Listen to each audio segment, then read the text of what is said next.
Bonjour à tous et bienvenue dans cette nouvelle vidéo durant laquelle nous allons vous montrer aujourd'hui comment brancher un bouton on-off ainsi qu'une petite LED à votre Raspberry. Pour cela, nous allons prendre le cas pratique du boîtier Nuxi. C'est un boîtier entièrement personnalisable avec une façade que vous pouvez choisir, qui est équipé d'un bouton on-off avec une LED en face avant et également, bien évidemment, vous laisse entièrement accès au connectique sur le côté, USB et RJ45, ainsi que sur la face arrière. Tout est déjà prévu pour l'alimentation, la prise jack et la prise HDMI. Le boîtier est plutôt bien fait, c'est en métal, devant, dessus, derrière, dans tous les sens. C'est une belle qualité, il dispose en plus de patins antidérapants.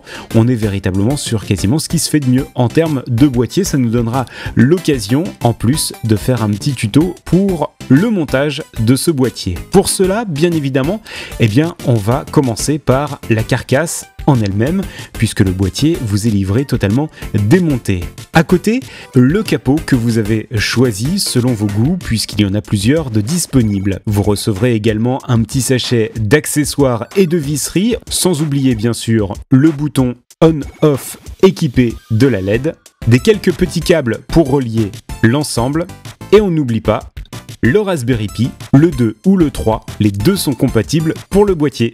C'est parti! Pour commencer, on va retourner la carcasse en métal du boîtier et dévisser les 4 vis de la face arrière. Pour cela, bien évidemment, équipez-vous d'un petit tournevis cruciforme, c'est très rapide.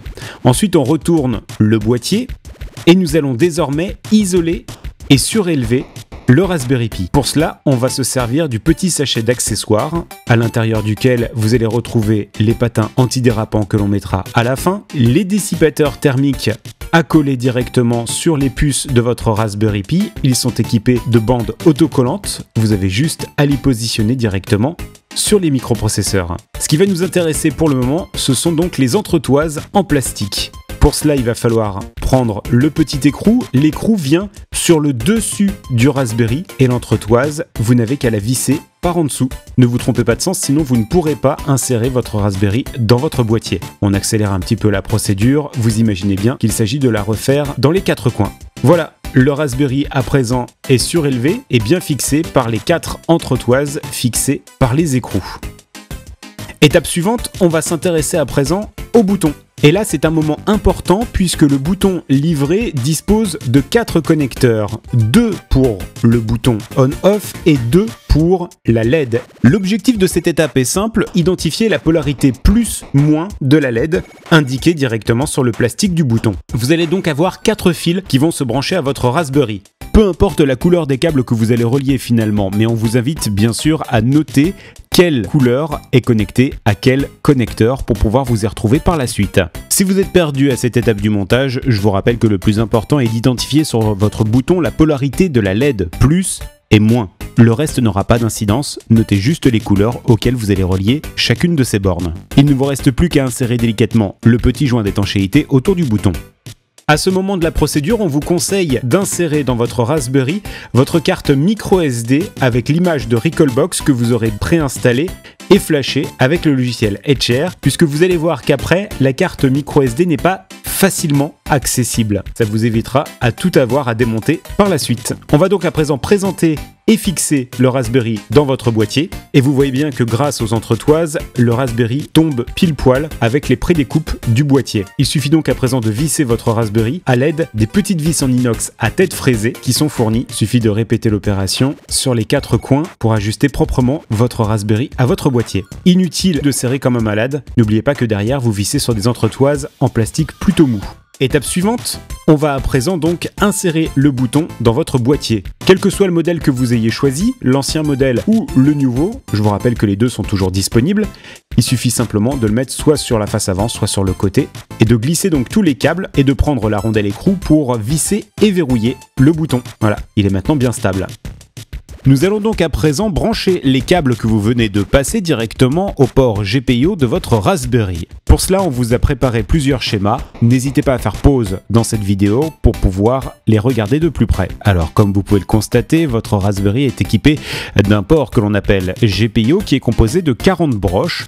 40 broches qui ne sont pas placées au hasard et dont chacune d'entre elles dispose d'une fonction bien particulière. Alors, pour lire ce schéma dans le bon sens, tenez votre Raspberry comme sur la vidéo vidéo et on commence comme on lit un livre avec les ports 1, 2, 3, 4, 5, 6, 7, 8, etc., etc. Nous allons donc commencer par brancher le bouton puisqu'il n'a pas de sens à proprement parler, puisqu'il s'agit en fait d'un contacteur. Il suffit simplement de relier chacune de ces broches aux ports 5 et 6 du GPIO de votre Raspberry. Nous allons ensuite brancher les câbles de la LED avec le plus qui doit aller sur la broche numéro 8, donc la 4e pin en partant de la colonne de droite. Ça, c'est pour la broche plus. La masse, quant à elle, ira sur la 9, la 14, la 20, la 25, la 30, la 34, peu importe, vous choisissez la masse qui est disponible. Dernière étape à présent, très facile, on va tout simplement remonter le boîtier dans sa totalité. On commence par la face arrière où on va remettre bien sûr les 4 vis que nous avons enlevées au début de cette vidéo et enfin terminer par la face avant que vous aurez choisie.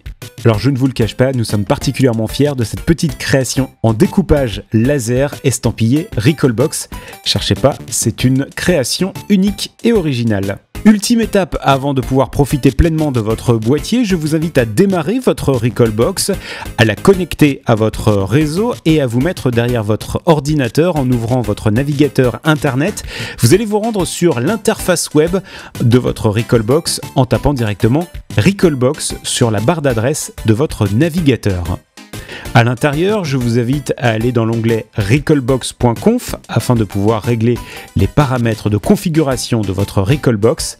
Et vous avez juste à ajouter ou décommenter la ligne qui s'appelle system.power.switch égale pin 356 on-off reset. Pour la décommenter, vous avez juste à enlever tout simplement le point-virgule devant et à enregistrer. Une fois que vous avez fait ça, vous n'avez plus qu'à redémarrer votre Recalbox, soit depuis votre manette, soit directement depuis l'interface web, comme je suis en train de le faire devant vous. Voilà, c'est terminé. Vous avez donc entre les mains un boîtier Nuxi totalement fini avec votre bouton on-off et une petite LED qui va s'allumer dès le démarrage de votre Recalbox. Les ports qui sont directement accessibles derrière et sur le côté, et bien évidemment la façade de votre choix qui sera probablement aussi belle que la nôtre. Alors celle-ci, ne la cherchez pas, c'est une création unique à la découpeuse laser. Merci à tous de votre attention pour cette vidéo un petit peu plus longue que d'habitude. On vous souhaite de très bons jeux et à très vite pour de nouvelles vidéos tutoriels.